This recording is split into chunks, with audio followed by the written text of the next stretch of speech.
Alexa, stop. Because we got a good question tonight. We're going to try to answer how the saints rose in AD70. How did they experience resurrection, right? For the futurist, I feel like as a futurist, I didn't really have to answer this question. So as a futurist, you get to muse on it with a certain relaxed ambience, right? There's no pressure on you as a futurist to try to characterize this resurrection.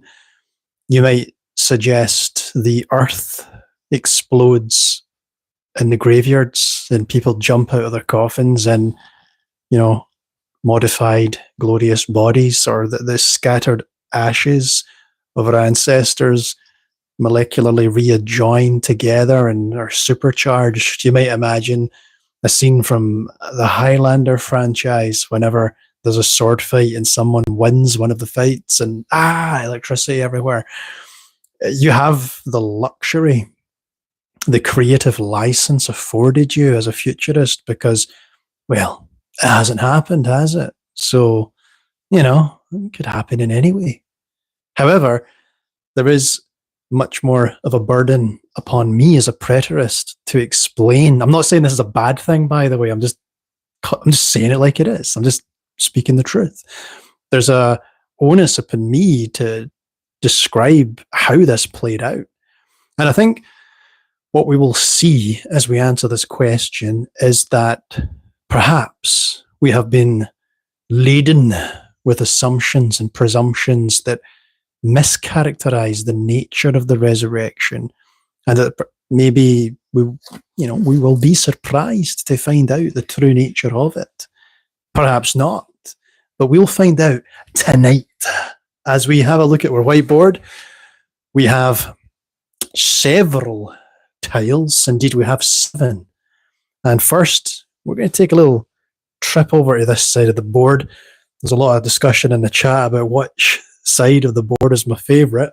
Gets quite heated sometimes. I'm going to have to go ahead and say it's this side. You know what? It's the other side of the board, right? But here we are just now. Okay, point number 1. Jesus is the resurrection. And we have John 11:25. Jesus said unto her, I am the resurrection and the life. He that believeth in me, though he were dead, yet shall live. Why have I supplied this verse? Well, the topic's resurrection. All right, you really want to go, bruh? You want to question why I threw this up here? Like, it's pertinent to the discussion, and I think it characterizes things. I think the theological core of what we're discussing is in this first tile, right? And I think there's something to be said about the nature of the resurrection not being a future occurrence. I mean, Jesus Christ himself has said to us, I am the resurrection. And then you've got a bunch of people who are going to say, no, you're not. No, you're not. The resurrection is something that happens in the year 2500. That's when it happens, right? When you surf in on a cloud. And I hate to diminish futurist beliefs like that, but they are ridiculous. Only joking, they're not. Everybody's fine. All opinions are valid. They are. Like, right, all I'm saying is, if you come into this video as a futurist, I'm going to be saying things and expressing opinions you don't agree with, and I'm going to make light about that in a friendly way. Okay, there's never any genuine antagonism here. If I say something that sounds insulting, it's not in that spirit. Okay, okay, all right. Doth protest too much. So, to believe equals you shall live. Jesus said unto her, I am the resurrection and the life. That's powerful stuff, man. You are?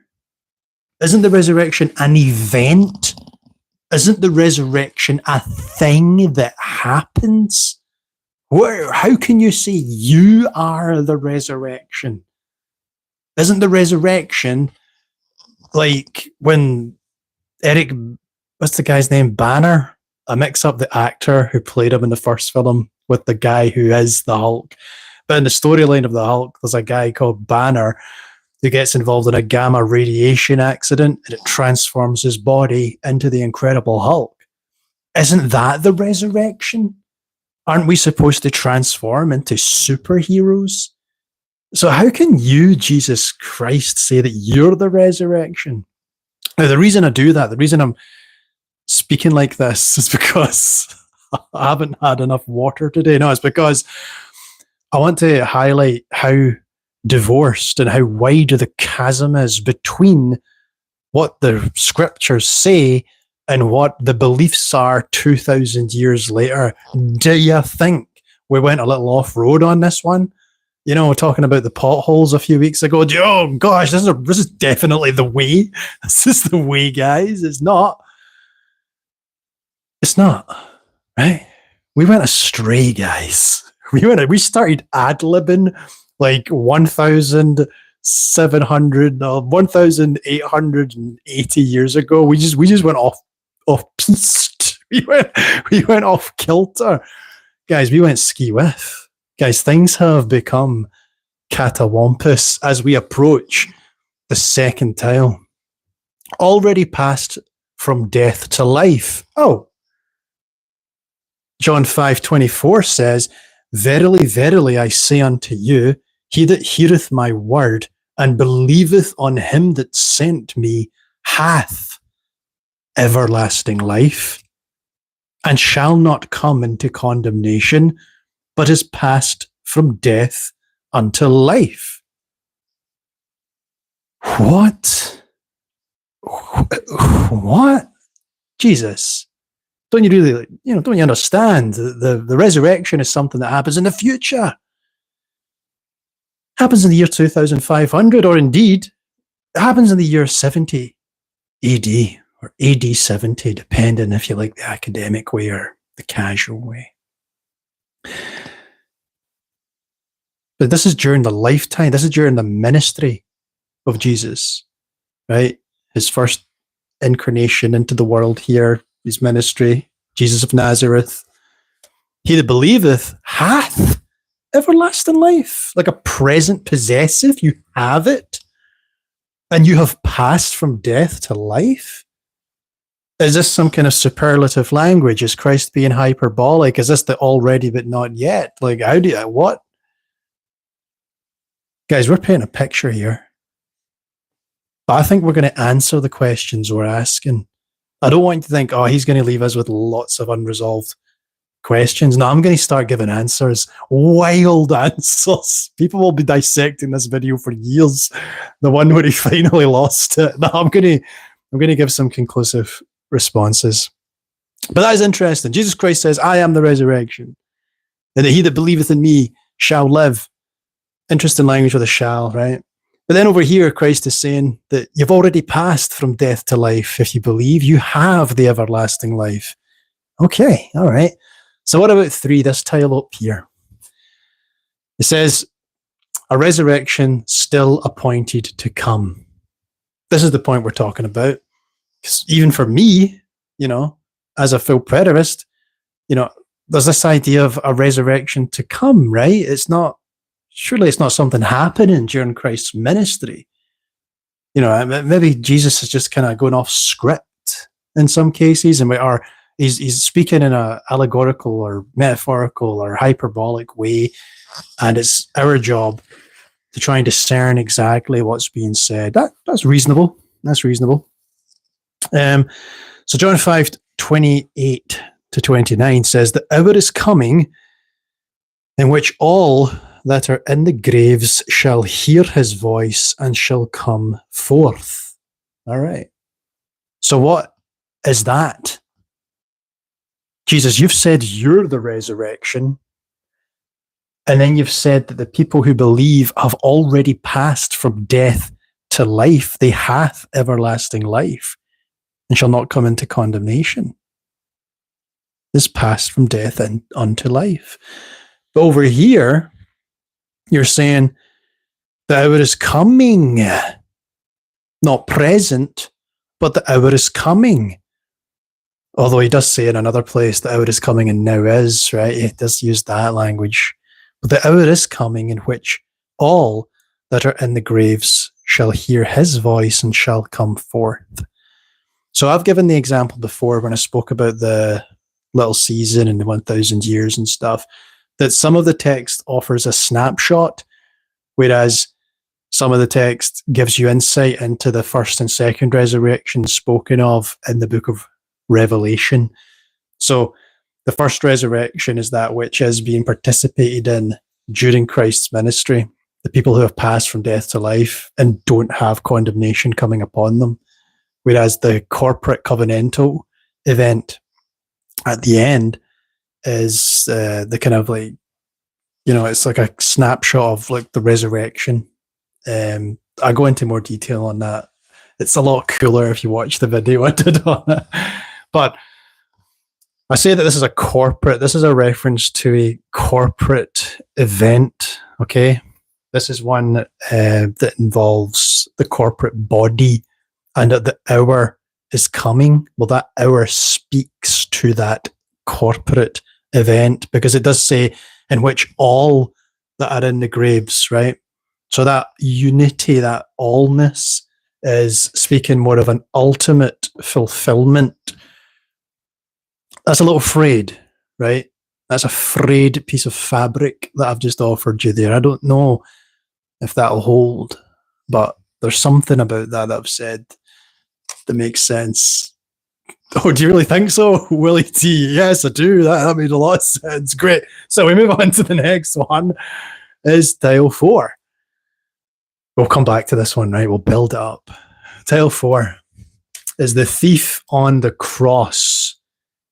Now, this is a potent, powerful, profound, poignant, perplexing, preposterous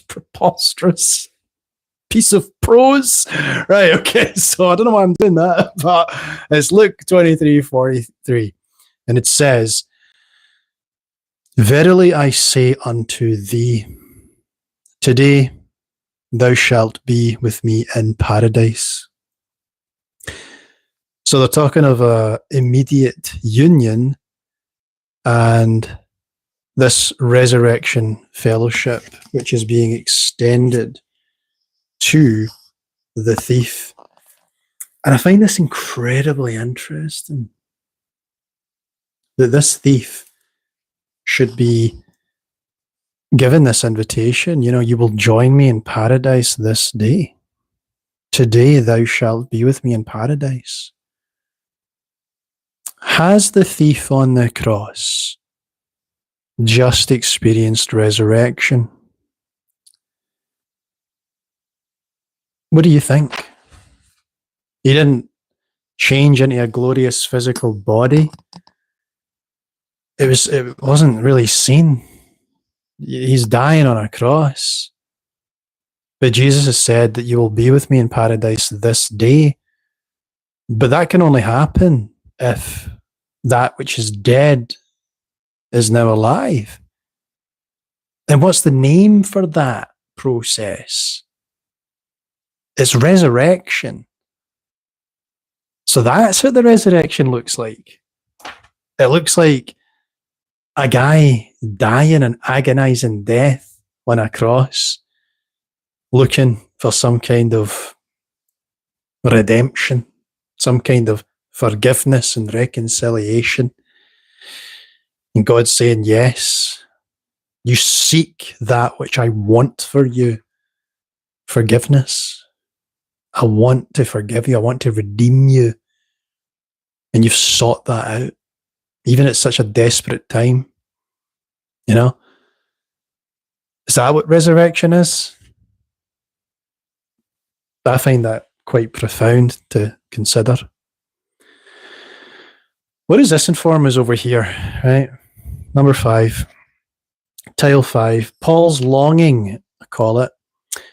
We turn to, I'm going to say Philippians 1:21-23. For me to live is Christ, and to die is gain. Having a desire to be with Christ, which is far better. Paul, what? What are you talking about? It sounds like Paul's saying that in death there's union. It sounds like he's saying that in death there is union. Now we turn to Revelation 6 and we can certainly see the truth in that. How long, O Lord, holy and true, till you avenge us? We have the dead martyrs in relationship, speaking, living, conscious, with Christ, with God. Well, it sounds like Paul is expecting something similar. But what's the name for that? What is that? What is that? Now, if I'm a futurist, I might build that out and suggest, well, it's potentially the case that souls go to heaven and then they come back into their bodies and become glorified bodies at the end. Now, as a futurist, you might also believe that people just sleep in the dust of the earth and will come into their bodies at the great white throne judgment. But that's not what this is suggesting to us. This body of evidence, the fact Christ is the resurrection, the fact that people living in that time are said to have passed from death to life, what is the name for that? It's resurrection. We do have this idea that there's a resurrection still appointed to come when everyone shall come, and be raised. But that's that corporate idea that we're going to develop later. Never, not later. We've got the thief on the cross. Well, what's the name of that? That's resurrection. We've got Paul here, who seems to already possess some kind of life, though he die, yet he shall live. That's the resurrection and the life speaking. So Paul seems to already possess this. So has Paul partook in the first resurrection already? Yes, he has. Paul has. All the people that believe did. Jesus Christ certainly has partaken in the first resurrection. He's the first fruits, the firstborn of many brethren. The thief on the cross, he has. There's still a corporate resurrection that not everyone's participated in yet. Let the dead bury the dead, as Christ said. There's still the walking dead, the walkers. But it would seem to me that the resurrection is experienced by Paul in life, and also when he gives up that biological vessel, then he's beyond a certain veil. So that the resurrection then isn't in the body, it's not in the biomass. This biomass that addresses you now, it's not in this. It's subtle than that. Yes, it's in this in some metaphorical sense. But if you take a pound of ground meat and start to look through your cheeseburger, the resurrection isn't in that. Right? Similarly, if you toss me through a wood chipper, don't. But if you do, you're not going, there's the resurrection. No, you're not going to find it that way. Don't want to give anybody any ideas. The resurrection isn't in the meat. It's of the spirit, right? That's the futurist issue. The futurists think it's in the meat. It's not in the meat, futurists, right? You damn Hannibal Lecters, right? So we come to this sixth tile. Awaiting adoption. Okay, Romans 8.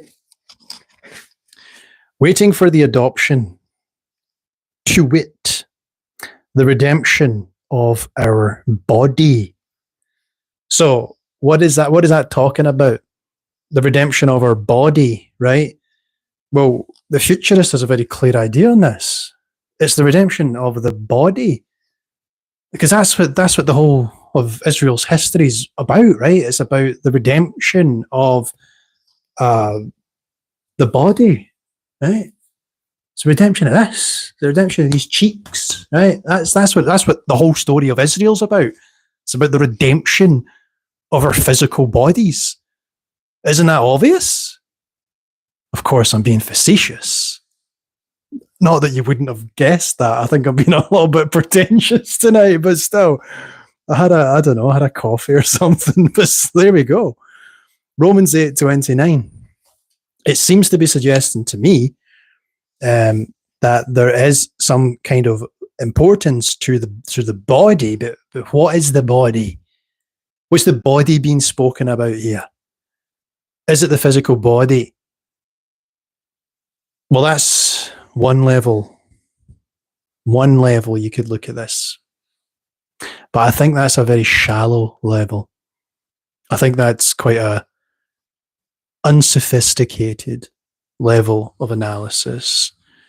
Instead, I would suggest that it's not the flesh body, but the corporate body. Okay?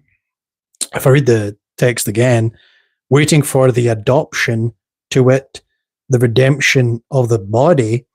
And then if you pair that with Ephesians 4, 4 to 6, you see there where there's one spirit, there is one body. Well, what are you talking about there? There's one body. What's that all about, Paul? There's one body? Is that some kind of... Who's that guy that makes the body horror movies, The Fly and all that? There's a reference to it in pop culture recently. He's got a weird name. It starts with like a K or a C or something like that. But this amorphous blob mass of flesh, is that what Paul's talking about? No. You see the absurdity of the carnal mind as it tries to hinge all of this on the flesh and corporeal matter. But that's not the point. The fact is, Ephesians 4 to 6 certainly clears this up by invoking the idea of one body, right? So the redemption of our body obviously speaks to something else. What is the quality of that redemption? Where does it find its fulfillment? Well, ultimately, there's this redemption at AD 70, this vindication, this great catharsis. Well, does that mean that this person wasn't resurrected? Does that mean that those people who had passed from death to life were not resurrected? Does that mean that the martyrs killed in Revelation 6 are not resurrected? Does that mean that when Paul dies and he has union with Christ in that moment, he's not resurrected? What does it mean for Jesus? Is Jesus not resurrected? No, Jesus is the resurrection. And all these people have the resurrection within them, because that's it. Now, Christ is the Spirit, as the scripture says. It's quite confusing. There's a lot of stuff there that you could talk about, but now the Lord is the Spirit, right? So there's something about the great unity of God the Father, the Son, in this Spirit that first century believers are walking in. And indeed, if Christ is the resurrection, and that resurrection dwells in the ecclesia, the called out ones, the church, then they possess the resurrection. Again, not in the viscera of the meat, but in some more esoteric and mystical sense. Tile 6. Quite a nice tile. But we're moving on. We're approaching this last tile. And it says, the dead were waiting, but the time was near. And that just brings us to that Revelation 6, 9 to 11 text. How long, O Lord? Rest yet a little season. Okay? So they're waiting under the altar, and their resurrection equates to this, the vindication at AD 70. It's not to say that they do not possess resurrection. That's to say that they don't possess Christ, because Christ is the resurrection. So if they don't have the resurrection, then they don't have Christ.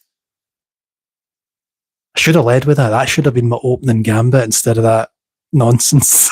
Instead of ad-libbing some nonsense. If you don't have the resurrection, you don't have Christ. If you don't have Christ, you don't have the resurrection. But if you do have Christ, then you have passed from death to life.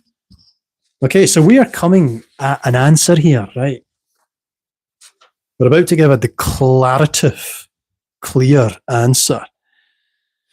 So the resurrection was already a present reality during the lives of first century saints, and it was experienced by those united to Christ.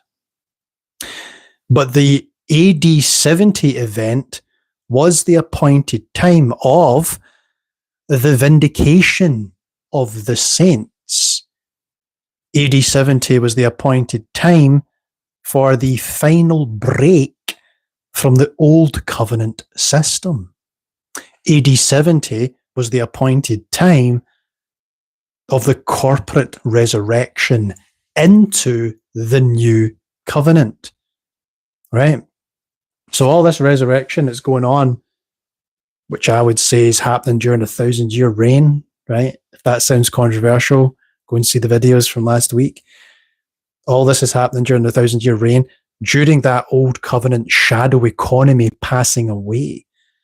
But the whole corporate body, everything will be, all these humans will be raised up as this ushering in of the new covenant happens. And then a transcendent kingdom is established, one not tied to temple, not tied to law, not tied to land. So it was not about corpses rising, never was, but about a people being lifted into a life in the spirit, fully realized and unveiled at the end of the age. If you want to see what happened in AD 70 to a believing Christian, then look in the mirror. Look in the mirror. That's what happened. You can't really see it as some sensational spectacle. It's not a spectacle. It's not some sensational cosmic earthquake that just rips the world in two. It's something so much more mysterious and grandiose, but in a transcendent and spiritual way. And I can feel the frustration, and I don't know, I feel like I wish I could pull it into this realm more clearly, but therein is the purpose and the mission of the Christian, right? Now, I've heard Christians on YouTube videos and in recordings and Sid Roth and all that, and Sid Roth's like, well, why don't you tell us about this crazy stuff? And then the guy was like, I'd love to tell you about the crazy stuff. So basically in heaven, there's a big warehouse and it's full of body parts. This is real. I'm not making this up. This actually was the guy's thing. There's a big warehouse full of body parts in heaven. And if you pray appropriately, you will get the fix. The angels will come and fix you up. So your arm's messed up, just pray appropriately. And the angel comes and it'll smack your arm back into place. It's a big warehouse of body parts in the heavens. And Sid Roth's like, wow, that's certainly not BS, but maybe it's real. Maybe it's just some picturesque, metaphorical way to refer to something. But that's what I would lean on. Okay, we're not pulling arms out of heaven and sticking them onto people, right? Maybe I'm the one with the lack of finesse and appreciating what that gentleman had to say. But all I'm saying is, it sounded very materialistic, what he was describing. Instead, what we are supposed to do to bring and manifest the kingdom into this world isn't to cut a door like Beetlejuice into another realm and push through it. It's instead to demonstrate through our behavior that we have faith in something to justify those behaviors, and through them try to bring about some positive change and to maintain some kind of positive order, right? I think it's an entirely optimistic worldview, and there's great liberation in it, particularly when you have the faith to justify it. And it's just about trust, right?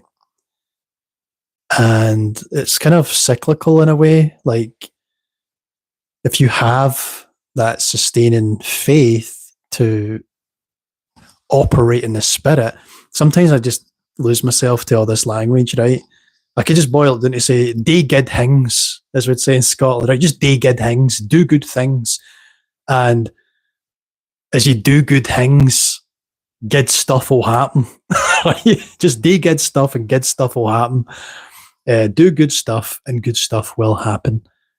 And it might not happen. Good stuff might not happen. You do good things and you'll get crucified like Jesus did, right? But the thing is, through your efforts and through our collective efforts as a body, then we can influence incrementally the character of life on Earth. We can't take away sharp edges. We can't stop gravity.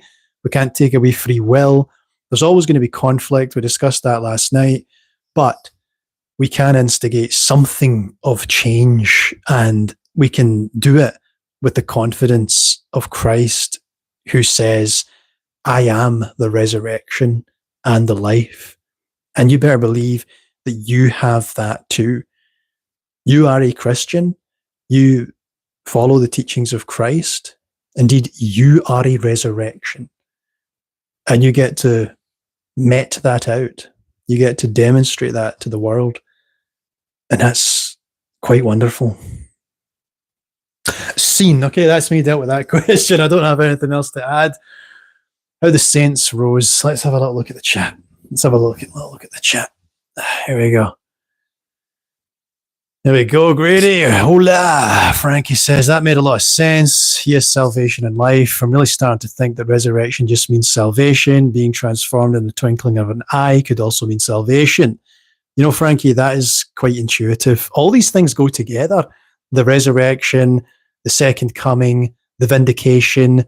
It does all kind of come together. It's like all these fault lines for change. The Hulk's name was, the Hulk was Bruce Banner, right? I was saying Eric Bana, the actor. Shake Stars from the Sky, hello. Stephen says, that first tale says it all, I guess. It's a good tune, let's get the quota. Old self dies when you believe in Jesus Christ, salvation. Born again, yeah. How far back in time are those in the graves? Adam's days? Well, that's what he alludes to in the scripture. He'll go from Adam to Zechariah, son of Berechiah. I'm guessing it's kind of more collective than all that, because it says that like the sea will give up the dead in the sea as well, doesn't it? And that often speaks to those outside of Israel. Stephen says, didn't Paul also say he died every day? Yeah, he did. He did say that. What I find cool about the thief is that he never got baptized. Yeah, never went to temple, none of that. He just believed and repented right there at the end of his life. Shadestone does a great video on that, discussing the thief. Jackie says, what is the second death? Jackie, you're always coming in here with these difficult questions, right? Second death, that'll be tomorrow's topic, I guess. It's basically, I think it's those who are off the cuff. It's those who at the end of the AD70 judgment are outside of covenant. Second death is like that being raised to condemnation, I think. I don't necessarily know if it means there's some kind of repercussion being meted out to you by the hands of God in terms of being doomed to annihilation or whatnot. I don't think it's that. I have wrote about this. I'll look out the notes for tomorrow. Frankie says, I'm starting to believe the resurrection is just born again experience. The thief on the cross received Christ and became born again at that moment. Makes a lot of sense. Frankie, you know what? It's really nice to see that coming together in your mind, and for you to comment that, I think that's really helpful. Grady says, I think in this new creation, everybody everywhere has been raised from spiritual death. Amen. I say that because who does not have access to Yahweh, and who doesn't Yahweh lead? But that's just my 2 cents, dude. I love your 2 cents. I'm cashing them in, taking them to the bank. Frankie says the first resurrection in Revelations, what's for the Jews? The second resurrection was for the rest of mankind, aka Gentiles. The resurrections are just salvation events. Frankie, thank you for your 2 cents. We can build on that, Frankie, tomorrow. You can't come to Christ unless the Father calls. Which for you, no goodbye, yeah. Do good things. Stephen, you know it's true. We've got the best sayings over here. Grady says, John 12:32, and if I be lifted up from the earth will draw all men unto me. Amen. The thief on the cross was saved, but what happened to the other? Jackie, that is, I think Shadestone does that. Shadestone does a video where he talks about how we assume things and read stuff into the story. So we'll say, right, the thief who spoke to Christ is obviously saved and in paradise, but the other one is burning in hell forever. It's like, it doesn't say that. It doesn't say that. The text is silent on that.